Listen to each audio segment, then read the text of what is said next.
श्री स्वामीनारायण गुरुकुल राजकोट संस्थान आयोजित SGIS online Gurukul में आप सर्व विद्यार्थी मित्रों हार्दिक स्वागत है। फ्रेंड्स, आज आपणे चैप्टर नंबर 4 धोरण नंबर 12 में लेक्चर नंबर 28 नो अभ्यास करवा जई रह्या छीए। मित्रों, अत्यारे आपणो जे टॉपिक छे ए टॉपिक छे वेग पसंदगीकार। वेग पसंदगीकार। हवे आ शब्दनो जे अर्थ छे ए आपणे थિયરીના અંતે ખ્યાલ આવશે। सर्वप्रथम આપણે સિદ્ધાંતો ઉપર जरा नजर फेंकीए। दाखला तरीके अपनी पास एक विस्तार एवो छे के जे विस्तार में विद्युत तथा चुंबकीय क्षेत्र बने अस्तित्व में छे। मानी लीए के विद्युत क्षेत्र अत्यारे उपरनी दिशा छे, उपरनी दिशाने आपणे वाय अक्षनी दिशा गणीए छीए। तो चालो मित्रों, आ थई गई विद्युत क्षेत्रनी दिशा। विद्युत क्षेत्र विषे प्रथम अने बीजा चेप्टर में बहुत डिटेल में अभ्यास आवी चूक्यो छे। तो आपणे अत्यारे एवुं विचारीए के आ जे विद्युत क्षेत्र छे ए कई थी कई तरफ होय छे। तो कि विद्युत क्षेत्र जे छे धन थी ऋण तरफ होय छे। हवे चुंबकीय क्षेत्र छे मित्रों ए शुं छे के आ समतल में बहार तरफ छे। एटले के चुंबकीय क्षेत्र अहींया नॉर्थ होय, आ बाजु आपणी पासे साउथ होय, तो नॉर्थ थी साउथ आम बहार तरफ होय। तो बहार तरफ छे एने आपणे अत्यारे पॉइंट वडे दर्शावता होय छे के पॉइंट एटले समतलमांथी बहार आवतुं चुंबकीय क्षेत्र। तो चलो, चुंबकीय क्षेत्र आ विस्तारमां बहार तरफ आवे छे, आने आपणे बी सदिश कहीए छीए। हवे आवा विद्युत तथा चुंबकीय क्षेत्र, विद्युत तथा चुंबकीय क्षेत्र बंने क्षेत्रों धरावता विस्तारमांथी एक धन विद्युतभार जे छे, धारो के आ धन विद्युतभार ए आ तरफ वी वेगथी गति करी रह्यो छे। तो चलो मित्रों, हवे शुं थशे ए जोईए के विद्युत अने चुंबकीय बंने क्षेत्रों हाजर छे। जो मित्रों मात्र तमारी पासे आ रीते होय के अहींया धन होय, आ बाजु ऋण होय अने धन थी ऋण विद्युत क्षेत्र होय, मात्र विद्युत क्षेत्र, चुंबकीय क्षेत्र नहीं। अने आ जग्याए जो धन विद्युतभार रहेलो होय तो आ धन विद्युतभार कई तरफ आकर्षी बळ अनुभवशे। तो के आ ऋण छे धन उपर आ तरफ आकर्षी बळ लगाडशे। जो आ विद्युतभार ऋण होत तो आ धन तरफ आ रीते आकर्षी बळ लगाडत। એટલે કે વિદ્યુત ક્ષેત્ર વિદ્યુતભાર ઉપર બળ લગાડે છે। આ વિદ્યુતભાર સ્થિર હોય તો પણ ભલે, ગતિમાં હોય તો પણ ભલે। આવા બળને આપણે ઇલેક્ટ્રિકલ ફોર્સ એટલે કે વિદ્યુત બળ કહીએ છીએ, જેને આપણે Fe તરીકે દર્શાવીએ છીએ। વિદ્યુતભારનો Q લખી છે અને વિદ્યુત ક્ષેત્રનો E લખી છે। વધારે ડિટેલમાં માહિતી આપણે પ્રથમ ચેપ્ટરમાં આની આવી ચૂકી છે। તો F બરાબર QE આ સૂત્ર અનુસાર વિદ્યુત ક્ષેત્ર विद्युत भार पर बल लगाड़े छे। जे मित्रों आ विडियो जोई रह्या छे अने प्रथम अने बीजा चेप्टरनो अभ्यास करवानो जेने बाकी छे ए लोको आ सूत्र याद राखी शके छे के विद्युत क्षेत्रनी अंदर विद्युत भार होय तो आ रीते बळ लागे छे F बराबर QE। हवे साथे साथे અહીં चुंबकीय क्षेत्र पण छे। चुंबकीय क्षेत्र आ रीते छे, आ बार तरफ आवती दिशा Z अक्षनी दिशा अने विद्युत भारनो वेग आम छे, એટલે કે चुंबकीय क्षेत्रमां लंब रूपे प्रवेशे छे। तो एनु सूत्र पण आपणे जाणीए छे मित्रों, मैग्नेटिक फोर्स जे छे Fm ए लागे छे Q V क्रॉस B अनुसार। हवे आ विद्युत भार मित्रों आ बंने बळ अनुभवशे, कारण के बंने क्षेत्रों हाजर छे।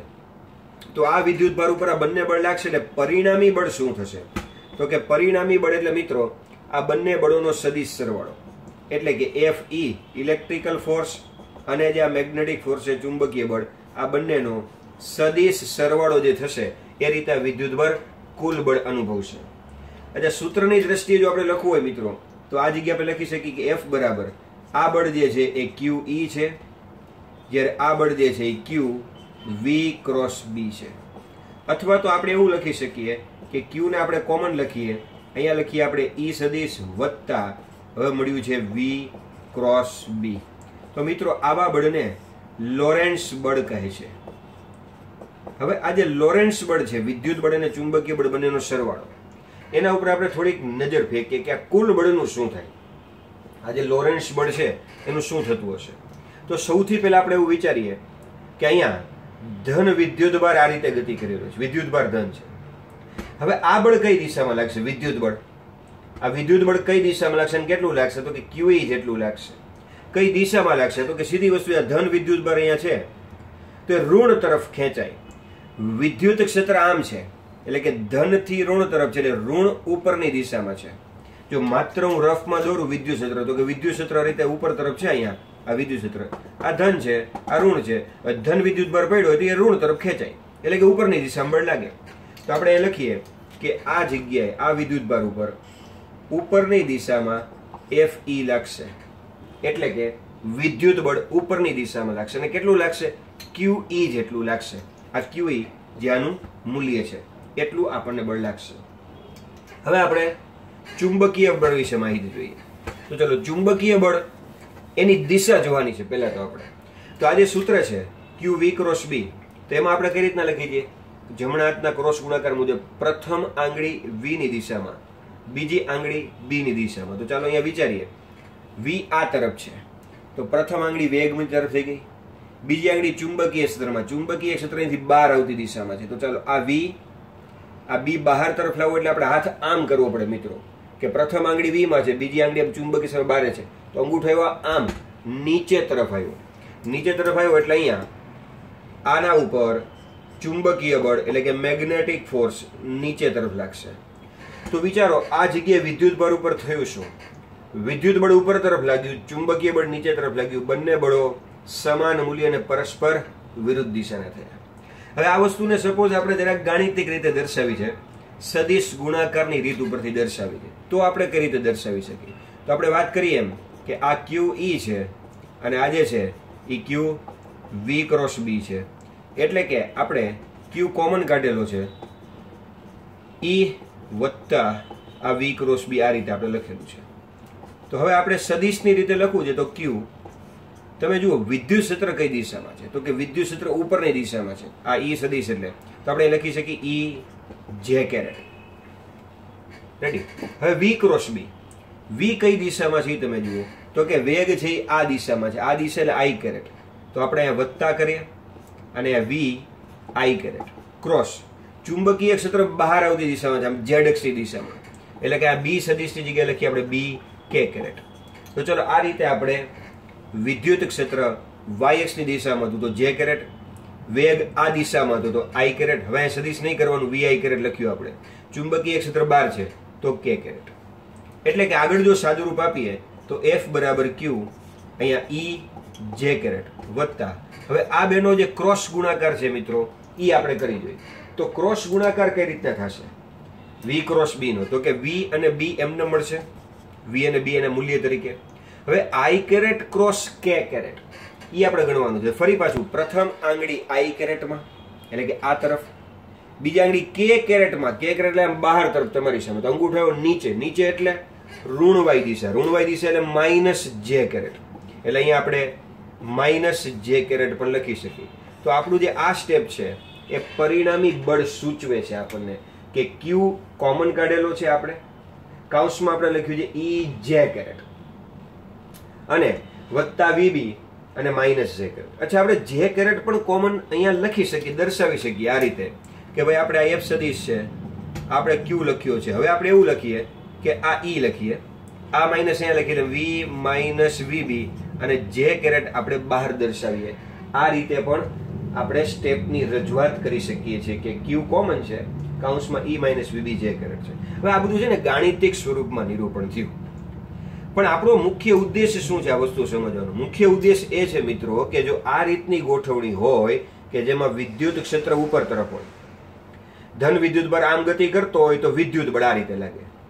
એ જ રીતે ચુંબકીય ક્ષેત્ર બહાર હોય અને ધન વિદ્યુત બળ આમ ગતિ કરતો હોય તો એના પર ચુંબકીય બળ નીચે લાગે. એટલે કે વિદ્યુત ભાર ઉપર વિદ્યુત બળ અને ચુંબકીય બળ પરસ્પર વિરુદ્ધ દિશામાં લાગે.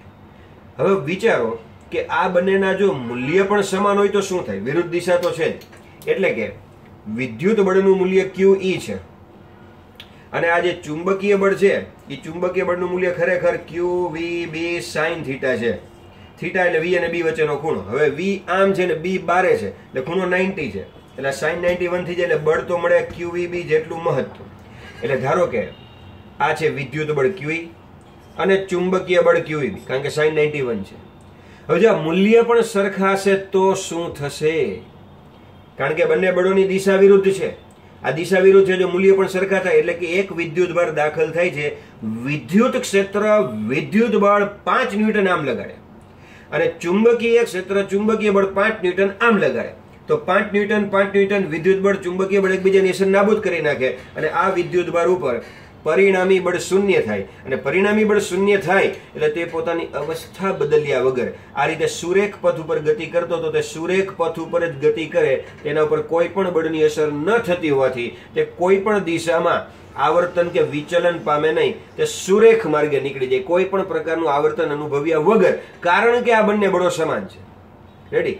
અચ્છા, હવે આ બંને બળો સમાન કઈ રીતે થયા એ વસ્તુ વિચારો. કઈ રીતે થયા તો અહીંયા જ વિચારો ને તો કે બંને બાજુ ક્યુ તો કેન્સલ છે, કારણ કે ક્યુ તો વિદ્યુત ભાર સરખો છે.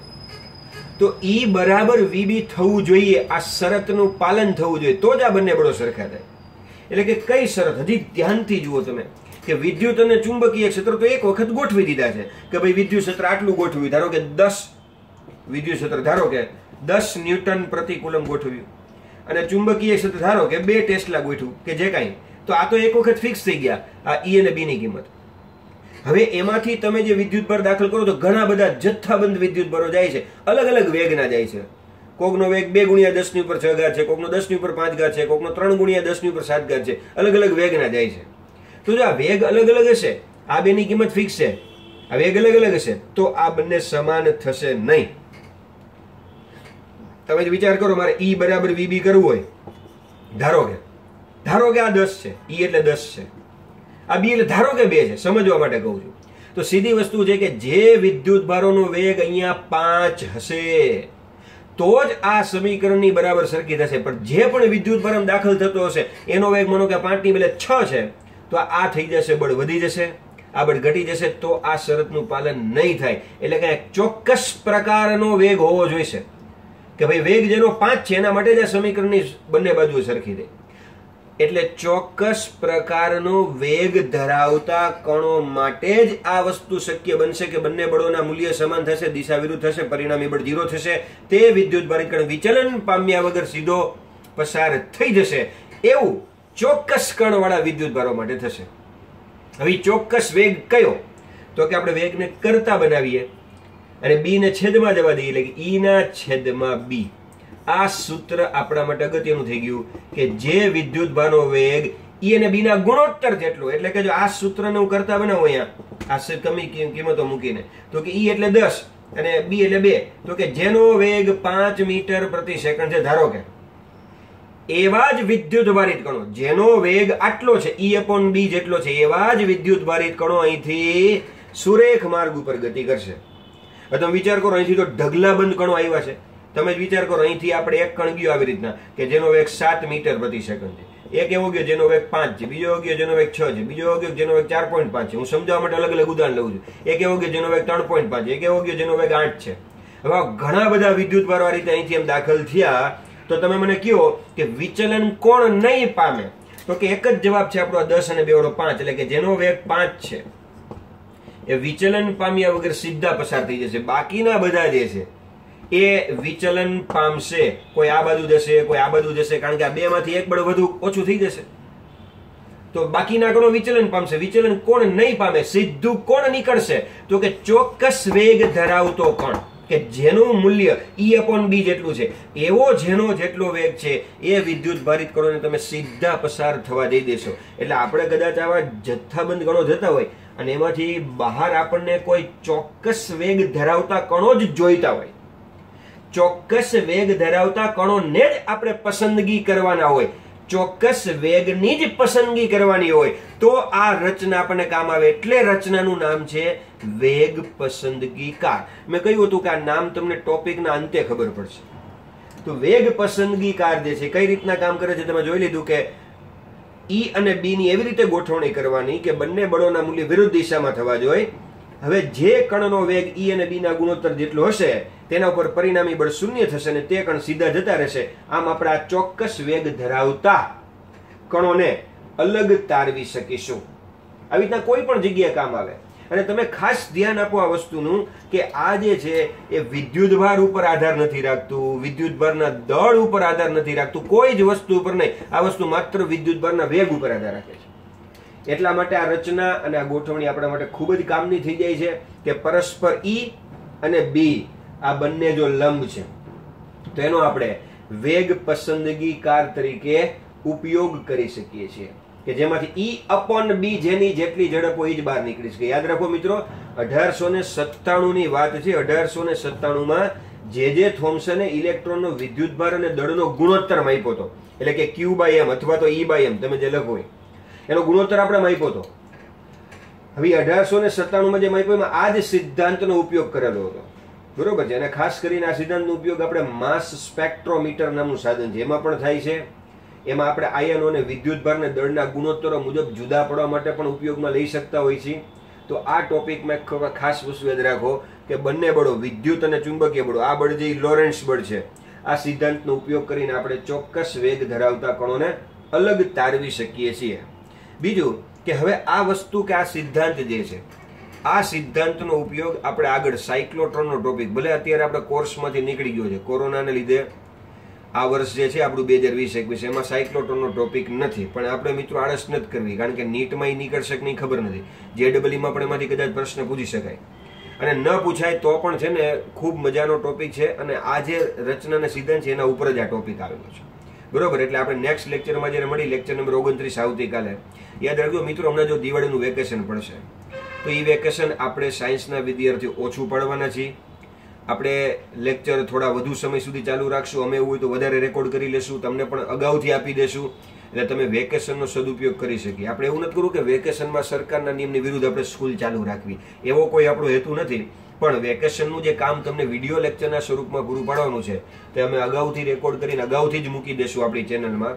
એટલે આ બધી વસ્તુઓ તમે તારીખ મુજબ તમે તમારું ટાઈમ ટેબલ બનાવી શકો કે આજે મેં 28મો લેક્ચર જોઈશ, કાલે હું 29મો જોઈશ, પછી હું 30મો જોઈશ. કારણ કે આપણે કોર્સ પણ કમ્પ્લીટ કરવાનો હોય છે નિશ્ચિત સમય મર્યાદામાં. સાથોસાથ JEE નીટનું મટીરિયલ પણ તમને મોકલવામાં આવશે. અત્યારે તમને ખ્યાલ છે દરેક વિદ્યાર્થીઓ સ્કૂલ આવી રહ્યા છે મળવા માટે, અસાઇનમેન્ટ લેવા જઈ રહ્યા છે. તો 2 પ્રકારના અસાઇનમેન્ટ બનાવેલા છે, JEE નીટ માટે અલગ છે અને બોર્ડ માટે અલગ છે.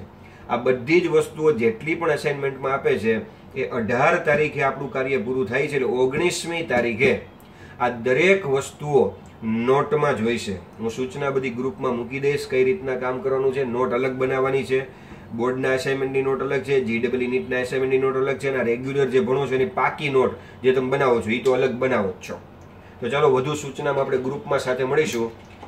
અત્યારે બધા મિત્રોને ખૂબ જ શુભેચ્છા અને સારામાં સારું મહેનત કરી સ્માર્ટ વર્ક કરી સફળતા મેળવો એ માટે શ્રી સ્વામિનારાયણ ગુરુકુળ રાજકોટ સંસ્થાન તરફથી બધા મિત્રોને ઓલ ધ બેસ્ટ. જય સ્વામિનારાયણ.